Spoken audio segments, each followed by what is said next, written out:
नमस्कार, स्वागत है आपका एक बार फिर से मंगलवार स्टडी पॉइंट में। आज जो कि कल ही का नोटिफिकेशन है 16 दिसंबर का, और यह एक अपडेट है steel authority of India limited के, जो कि सेल जो आपने सुना होगा कि बोकारो जो सेल है और राउरकेला सेल है, बहुत जगह सेल की प्लांट है। उसमें आपको एक बर्नपुर में भी स्टील प्लांट है, जो कि पश्चिम बर्धमान में पड़ता है, पश्चिम बंगाल में। ठीक है। स्टील अथॉरिटी ऑफ इंडिया की तरफ से एक बहुत बड़ी वैकेंसी निकल के आ रही है, जो कि एग्जीक्यूटिव और नॉन एग्जीक्यूटिव की पोस्ट है। तो हम यहाँ पर डिटेल में चर्चा करेंगे दोनों पोस्टों के बारे में, एग्जीक्यूटिव और नॉन एग्जीक्यूटिव पोस्टों के बारे में। तो अभी तक आपने मेरे चैनल को सब्सक्राइब नहीं किया है तो जल्दी से सब्सक्राइब कीजिए, वीडियो को लाइक और शेयर जरूर कीजिएगा। तो चलिए देखते हैं क्या वैकेंसी का अपडेट है, कौन सी पोस्ट है और क्या क्वालिफिकेशन मांगा है। तो ये जो भर्ती है पोस्टों का जिक्र इस प्रकार है कि आप देख पा रहे हैं, एग्जीक्यूटिव पोस्ट में असिस्टेंस मैनेजर की बात की गई है यहाँ पर, जो कि 6 पोस्ट है, और 6 पोस्ट में 5 जनरल के लिए और 1 ओबीसी की पोस्ट है। नीचे में आपको मैनेजर की पोस्ट दिखाई पड़ रही है, ठीक है, जो कि 4 पोस्टें हैं। उसमें से manager mechanical, manager chemical, manager metallurgy और मैनेजर सेरेमनी की पोस्ट है, ठीक है। इन्होंने टोटल 4 पोस्ट है, और यहाँ पर रिजर्वेशन आप जिस प्रकार स्क्रीन पर देख पा रहे हैं उस तरीके से रिजर्वेशन दी गई है। इसी प्रकार मेडिकल ऑफिसर की भी 5 पोस्टें हैं, और 5 पोस्टों में देख पा रहे हैं कि आप एससी की पोस्ट 2 है और ओबीसी के 3 पोस्ट है। और ये एक चीज़ स्टार यहाँ मार्किंग किया गया है, आप देख पा रहे हैं जैसा कि, और स्टार मार्किंग का करने का मतलब ये है, यहाँ पर जैसा कि देख पा रहे हैं कि मेडिकल ऑफिसर की पोस्ट है, इसमें 5 पोस्टें दी गई है, ठीक है। टोटल ये मेडिकल ऑफिसर की पोस्ट है। अब हम नीचे बात करते हैं, इसके अलावा भी पोस्टें हैं जो कि कंसल्टेंट की हैं, जो कि कंसल्टेंट की जो पोस्टें हैं वो 10 पोस्टें हैं विभिन्न डिसिप्लिन में। और यहाँ पर आप कंसल्टेंट की जो पोस्ट देख पा रहे हैं, इसमें रिजर्वेशन दी गई है। इसमें स्टार जो मार्किंग किया गया है, जहाँ पर आप देख पा रहे हैं वो बैकलॉग सीटें हैं, यानी पिछली वैकेंसी है जो फिल ना हो पाई थी किसी कारणवश, उन्होंने यहाँ पर इसका फिर से वैकेंसी को निकाला है और इस भर्ती को भरने की कोशिश कर रहा है, ठीक है। अब हम बात करेंगे नॉन एग्जीक्यूटिव पोस्ट की, ठीक है। यहाँ पर आप देख पा रहे हैं नॉन एग्जीक्यूटिव पोस्ट है, और इसमें आपको डिप्लोमा और आईटीआई और मैट्रिक के साथ एक्सपीरियंस भी मांगा है। तो यहाँ पर टोटल नॉन एग्जीक्यूटिव की जो पोस्टें हैं टोटल 73 पोस्टें हैं। आप देख पा रहे हैं कि पहली पोस्ट जो है ऑपरेटर ऑपरेटर कम टेक्नीशियन के पोस्ट है, जो कि आपको यहाँ पर टोटल 73 पोस्टें है। अब हम चर्चा कर लेते हैं कि किस किस डिसिप्लिन में पोस्टें हैं। तो आपको यहाँ पर दिख पा रहा है मेडिकल में आपको 20 पोस्ट है, मेटलर्जी, उसके बाद है इलेक्ट्रिकल, उसके बाद इंस्ट्रूमेंटेशन, और उसके बाद केमिकल, सिविल और सेरामिक, ठीक है। टोटल आपको यहाँ पर डिसिप्लिन वाइज पोस्ट दी गई है, और इसमें रिजर्वेशन जो दिया गया है वो आप यहाँ पर देख पा रहे हैं।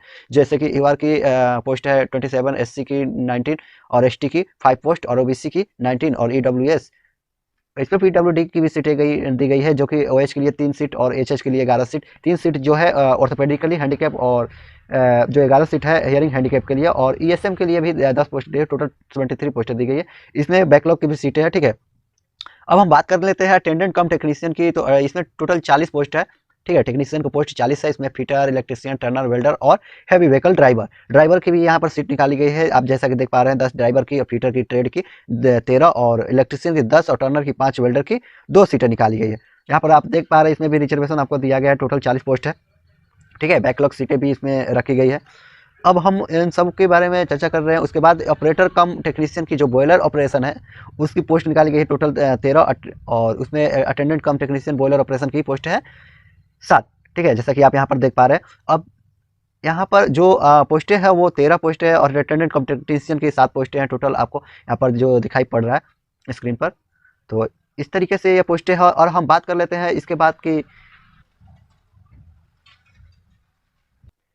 अब हम बात कर लेते हैं एलिजिबिलिटी क्राइटेरिया क्या है, यानी आप इस पोस्ट को भर रहे हैं तो आपको क्या क्वालिफिकेशन होनी चाहिए, एक्सपीरियंस क्या होना चाहिए, तो उसके बारे में हम जिक्र करेंगे। और इसके साथ साथ पोस्ट के साथ एज का भी जिक्र करेंगे कि अपर एज लिमिट क्या रखा गया है, जो कि आपको एज ऑन 10 जनवरी 2023 तक का अगर आप उस एज क्राइटेरिया के अंतर्गत आते हैं तो आप इस पोस्ट के लिए एलिजिबल है। अब हम बात कर लेते हैं सबसे पहले एग्जीक्यूटिव पोस्ट की। तो असिस्टेंट मैनेजर की जो 6 पोस्ट है उसमें आपको 30 वर्ष से उम्र का अपर एज लिमिट रखा गया है। उसमें आपको क्या है कि आपके साथ को बीई या बीटेक का फुल टाइम आपके पास होना चाहिए, जो मैकेनिकल, इलेक्ट्रिकल और केमिकल पावर प्लांट या production instrumentation engineering from government recognised university, यानी आपको इन सारे जो डिसिप्लिन दी गई है, ट्रेड दी गई है, इससे आपको के पास बी या बीटेक होना चाहिए। उसके साथ ही बॉयलर ऑपरेशन इंजीनियर सर्टिफिकेट, ठीक है, इश्यूड बाय सेंट्रल, ये सर्टिफिकेट जरूरी है, ठीक है, इस पोस्ट के लिए। और इसके साथ बी.टेक आपको 65% मिनिमम मार्क्स होने चाहिए। और रिजर्वेशन कैटेगरी जो है SC ST PWD उसके लिए 55 रखा गया है।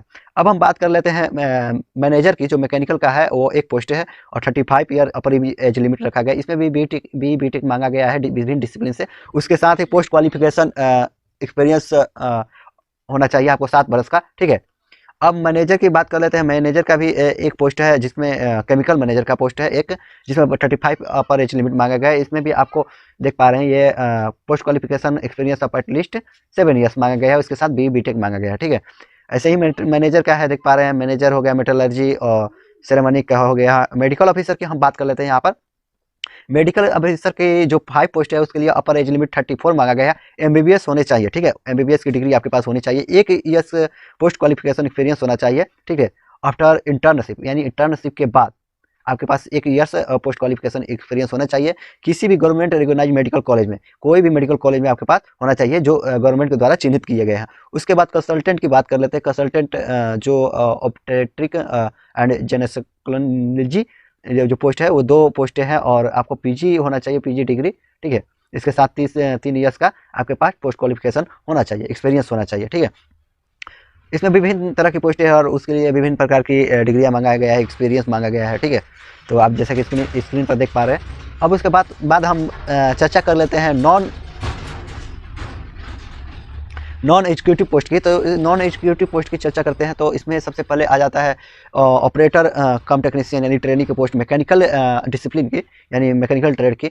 तो उसमें आपका अपर एज लिमिट जो रखा गया है 28 वर्ष रखा गया है। और उसमें आपको यहाँ पर दिया गया है कि आपके पास मैट्रिक के बाद 3 ईयर्स का, यानी 3 ईयर्स का डिप्लोमा होना चाहिए मैकेनिकल इंजीनियरिंग से, ठीक है। आपको 50% मार्क्स होने चाहिए और रिजर्व कैटेगरी के लिए 40%। अब यहाँ पर भी मेटलर्जी के में भी सेम सिचुएशन है। 28 ईयर्स अपर एज लिमिट 14 पोस्टें हैं और आपको मेटलर्जी इंजीनियरिंग होने चाहिए, आपके पास डिप्लोमा होना चाहिए उसके, और 50% मार्क्स के आप होना चाहिए और 40% रिजर्व कैटेगरी के मार्क्स होने चाहिए। वैसे ही बात इलेक्ट्रिकल में भी है। इलेक्ट्रिकल का भी सेम वही है, आपको डिसिप्लिन चेंज कर देना है। डिसिप्लिन इलेक्ट्रिशियन का होना चाहिए, ठीक है। इलेक्ट्रिकल का होना चाहिए। अब हम बात कर लेते हैं ऑपरेटर कम टेक्नीशियन की। तो इंस्ट्रूमेशन में आपका डिप्लोमा होना चाहिए 3 वर्ष का मैट्रिक के बाद, वही जो 50% मार्क्स होने चाहिए, रिजर्व कैटेगरी के लिए 40% मार्क। अब हम बात कर लेते हैं कि बॉयलर की जो टेक्नीशियन बॉयलर की ऑपरेशन की पोस्ट है उसमें आपको 13 पोस्ट दी गई है। जो आपका age limit upper age limit 30 years दी गई है और मेट्रिकुलेशन विथ 3 ईयर्स, जो डिप्लोमा इन मैकेनिकल होने चाहिए या फिर इलेक्ट्रिकल, केमिकल, पावर प्लांट, किसी में आपके पास डिप्लोमा होना चाहिए। इन सारे जो दिए गए हैं डिसिप्लिन उनमें से। अब उसके साथ साथ first class boiler attendant certificate भी आपके पास होने चाहिए। अब हम बात कर लेते हैं अटेंडेंट कम टेक्नीशियन, जो इलेक्ट्रीशियन की पोस्ट है वो 10 पोस्ट दी गई है। उसके में देखिए यहाँ पर आपको matriculation with full time ITI होना चाहिए, वो भी इलेक्ट्रीशियन ट्रेड से, ठीक है। और एक चीज़ यहाँ पर ये साफ जाहिर कर दिया है कि आपको ITI NCVT से ही देना है, SCVT वाले एलिजिबल नहीं है, ठीक है। तो NCVT से ITI होना चाहिए इलेक्ट्रीशियन से। उसके बाद हम पोस्ट देखते हैं कि फीटर में भी वही सेम है, आपको NCVT होना चाहिए फीटर ट्रेड से, जिसमें 13 पोस्ट दी गई है। 28 वर्ष अपर एज लिमिट है। वहीं आपको टर्नर की बात कर लेते हैं।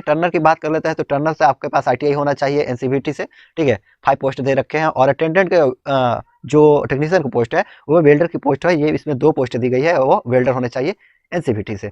अब हम बात कर लेते हैं बॉयलर की। तो बॉयलर की यहाँ पर 60 पोस्ट दी गई है और अपर एज लिमिट आपको 28 ईयर्स रखा गया है। और मैट्रिकुलेशन आपके पास के साथ ITI की डिग्री होना चाहिए बॉयलर ट्रेड में। और आपके पास सेकंड क्लास, ठीक है, second class boiler attendant certificate भी होने चाहिए। अब हम बात कर लेते हैं हैवी व्हीकल ड्राइवर की, ठीक है। तो आपको 10 पोस्ट दी गई है और 28 ईयर्स आपके पास अपर एज लिमिट है। इसमें आपको मैट्रिकुलेशन आपके पास होना चाहिए और उसके साथ ही आपके पास heavy motor vehicle driving licence होना कंपलसरी है।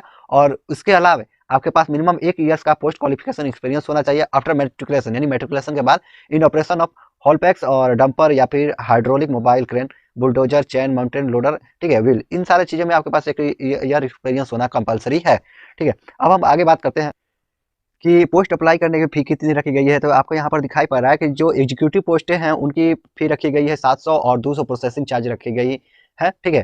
तो आपको यहाँ पर प्रोसेसिंग फ़ी और sorry application and processing fee दोनों मिलाकर 700 रुपये रखी गई है, और रिजर्व कैटेगरी जो SC ST PWD और ESM है उनको 200 रुपये रखी गई है। यहाँ पर आप देख पा रहे हैं इन एग्जीक्यूटिव पोस्ट की बात हम कर रहे हैं। उसके बाद नॉन एग्जीक्यूटिव पोस्ट पर आते हैं, तो नॉन रिजर्व कैटेगरी के लिए 500 और रिजर्व कैटेगरी जो SC ST PWD ESM है उनके लिए 150 रुपये रखे गए हैं।